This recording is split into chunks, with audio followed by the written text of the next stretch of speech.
Oi, gente! Dando continuidade à minha série de vídeos sobre o feminismo, hoje eu quero falar um pouco sobre o que foi a primeira onda. Mas antes vou fazer um pequeno apanhado sobre o período chamado protofeminismo, que foi o que aconteceu antes da primeira onda.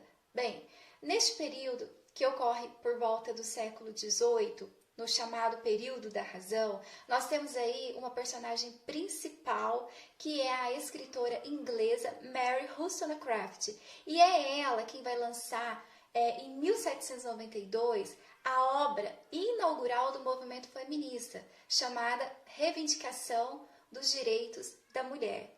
Mas não é por defender os direitos civis da mulher que ela é classificada como uma feminista, mas sim por levantar duas bandeiras intimamente ligadas ao que viria a ser proposta para os sexos, que seriam a educação pública mista compulsória e a feminilidade e masculinidade como consequência cultural, social e educacional, ignorando assim a questão biológica dos seres humanos.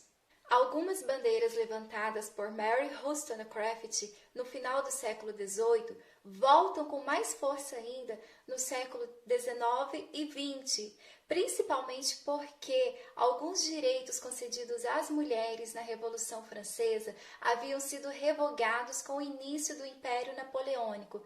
Então, começa a chamada Primeira Onda Feminista no ano de 1848. A educação igualitária continuava sendo uma preocupação.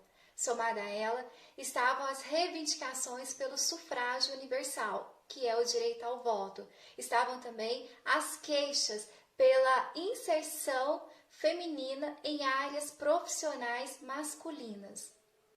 Na primeira onda, as mulheres tiveram o direito ao voto reconhecido e começaram a atuar gradualmente em empregos fora do lar. E nesse mesmo período, a questão do direito à propriedade, que surgira na Europa no século XVIII, volta a aparecer. Legalmente, os homens que tivessem filhos e filhas deveriam deixar os bens para os filhos homens e estes deveriam garantir a subsistência da mãe.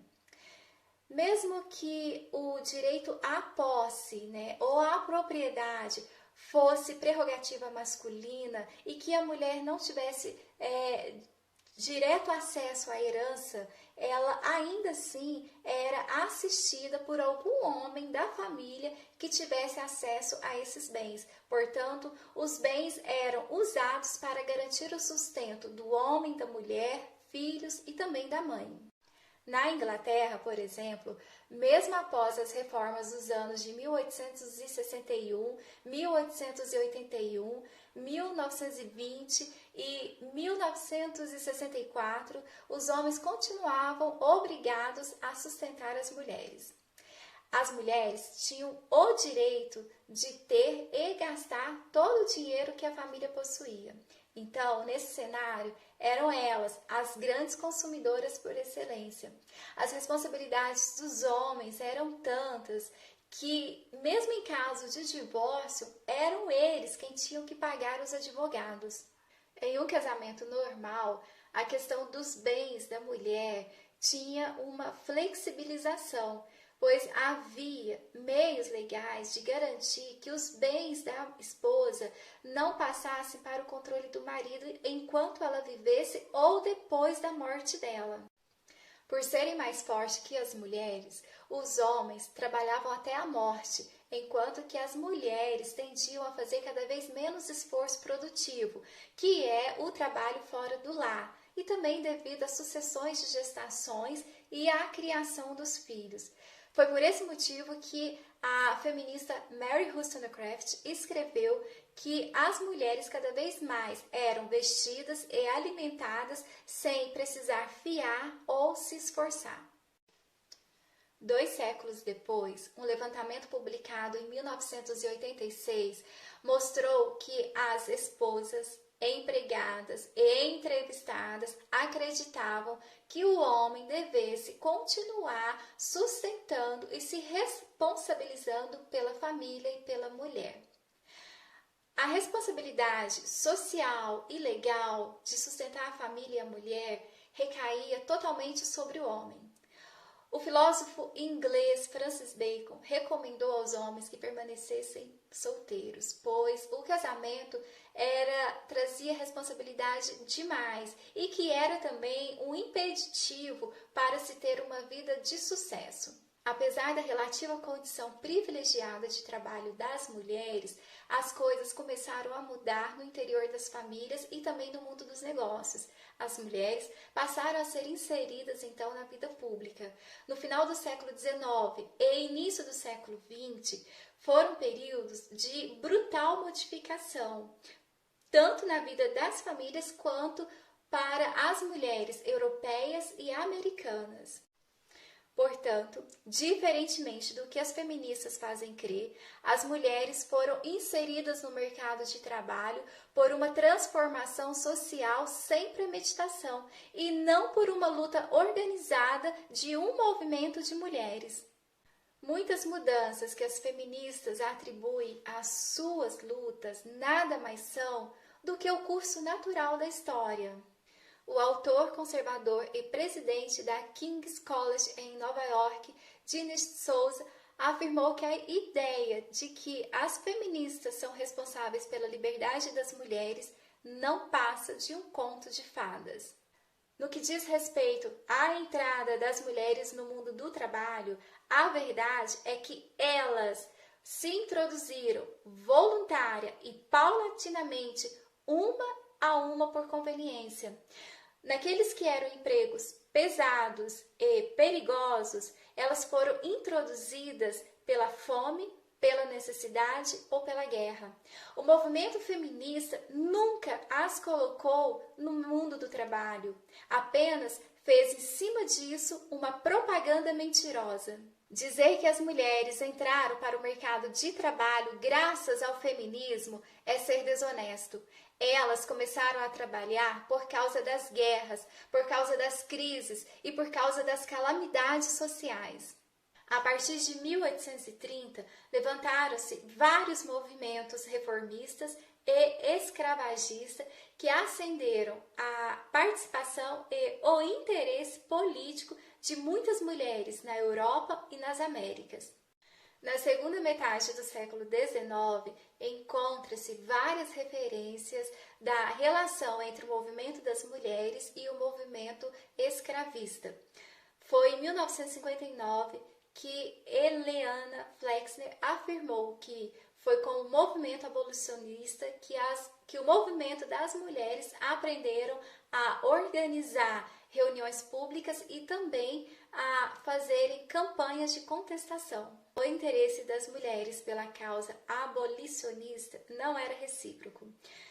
Famosas líderes feministas como Stanton foram impedidas de participarem da Convenção de 1840.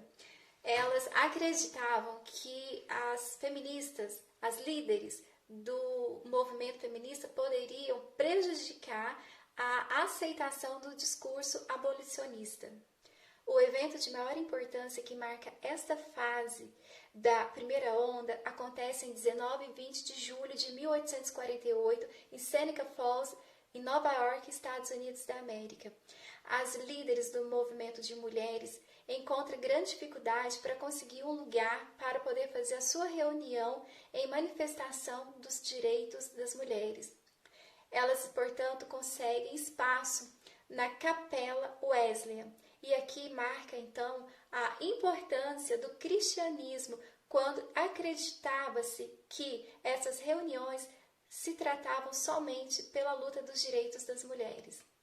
Como se vê, nos primeiros passos do movimento desde o levante de Mary Wollstonecraft no final do século XVIII, as mulheres tiveram o apoio das comunidades religiosas, acreditando serem as suas causas dignas diante dos homens e de Deus.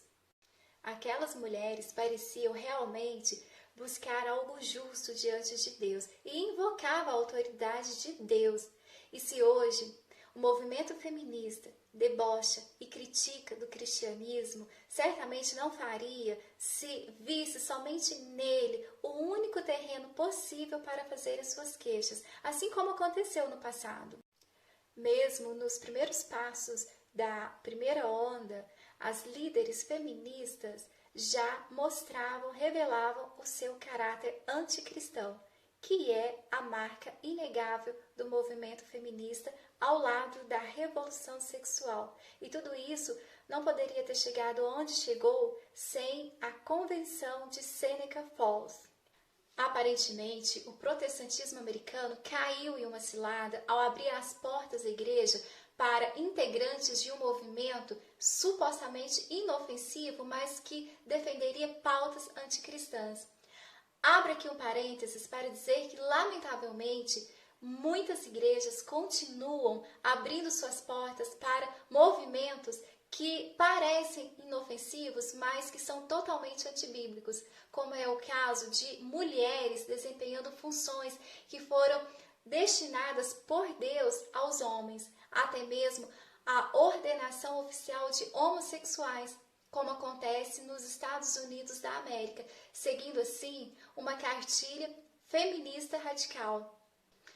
A trajetória da líder feminista Elizabeth Stanton é bem interessante, pois mostra como que o engajamento em uma pauta política pôde transformá-la em inimiga da família. Ela, que tinha um marido e 7 filhos, passa a ter uma visão totalmente negativa sobre família e casamento. O mesmo acontece na segunda onda com a feminista Beth Friedan. E é Elizabeth Stanton que escreve que é vão buscar uma elevação da mulher enquanto ela é rebaixada no matrimônio. É por declarações como essas que não se pode dizer que a primeira onda foi o movimento cristão, embora tenha surgido da conveniência e do descuido de muitos bispos e igrejas protestantes que receberam mulheres como Stanton. Elizabeth Stanton chegou a escrever uma espécie de Bíblia feminista, publicada em 1898 sob o título The Woman's Bible. Nela, Elizabeth Stanton classificava o casamento como escravidão e a maternidade como sofrimento e angústia. Quando se fala sobre a primeira onda feminista, é impossível não se lembrar das sufragistas. Existem 2 pontos importantes que as feministas tentam ocultar sobre este período. O primeiro é que havia um movimento envolvendo muitas mulheres que eram contrárias ao voto feminino. O segundo é que o voto feminino foi mais uma concessão do que uma conquista. Haviam 3 tipos de mulheres contrárias ao voto feminino. Eram elas as reformadoras maternais, as senhoras imperialistas e as escritoras. Elas defendiam especialmente que a mulher devesse trabalhar e contribuir com filantropia e voluntarismo e que não devesse assumir cargo de poder público e nem de liderança. As antissufragistas ou as mulheres contrárias ao voto feminino eram tão numerosas quanto as mulheres favoráveis ao voto feminino e compunham uma liga de quase 42 mil membros e chegavam a ser maioria em algumas localidades. É importante dizer que em todo o Ocidente o direito ao voto estava ligado ao dever de servir ao Estado, estando à disposição do exército. Portanto, quando as mulheres conquistam o direito de votar sem o dever do alistamento, não podem dizer que conquistaram direitos iguais, mas sim desiguais, o que podemos então chamar de privilégio. No Brasil, a primeira mulher a obter o título de eleitor foi Celina Guimarães, e todo o processo foi realizado pelo seu esposo, o cristão e conservador César Zama. As feministas da época tentavam associar a imagem de Celina Guimarães e o feito ao movimento feminista. Celina deu um depoimento dizendo que tudo foi obra do seu saudoso marido. Então, algumas feministas começaram a divulgar alguns textos tímidos, dizendo que realmente Celina Guimarães não tinha nenhum envolvimento com o movimento feminista. Como escreveu Simone de Beauvoir, as manifestações feministas não passavam de agitação simbólica. Elas receberam o que os homens concordaram em lhes conceder. Elas nada tomaram, elas receberam. Depois das conquistas pelo voto estarem consolidadas, historiadores e teóricos feministas concordaram que o movimento tenha esfriado. Para a escritora de política sexual Kate Millett, o movimento despojou de tanto esforço nas décadas de luta pelo sufrágio que acabou minguando e fracassando naquilo que deveria ter sido o objetivo central: abalar o patriarcado. Isso desfaz uma falsa impressão que se tem alimentado nas mídias, a impressão de que o objetivo das militantes era a igualdade dos direitos civis. A escritora feminista faz questão de ressaltar que a chamada primeira onda falhou justamente por ter buscado apenas direitos civis, que não são nem de longe tão importantes quanto a luta pelo fim do patriarcado e instalação da revolução sexual. Bom, gente, até aqui eu fiz um apanhado sobre o protofeminismo, que foi aquele primeiro momento que antecedeu oficialmente o movimento. Hoje falei sobre a primeira onda e pretendo no próximo vídeo falar sobre a segunda onda feminista. A minha intenção não é outra, senão compartilhar um pouco de informação sobre um tema tão indigesto, mas tão necessário, que tem causado tanta confusão na mente das pessoas.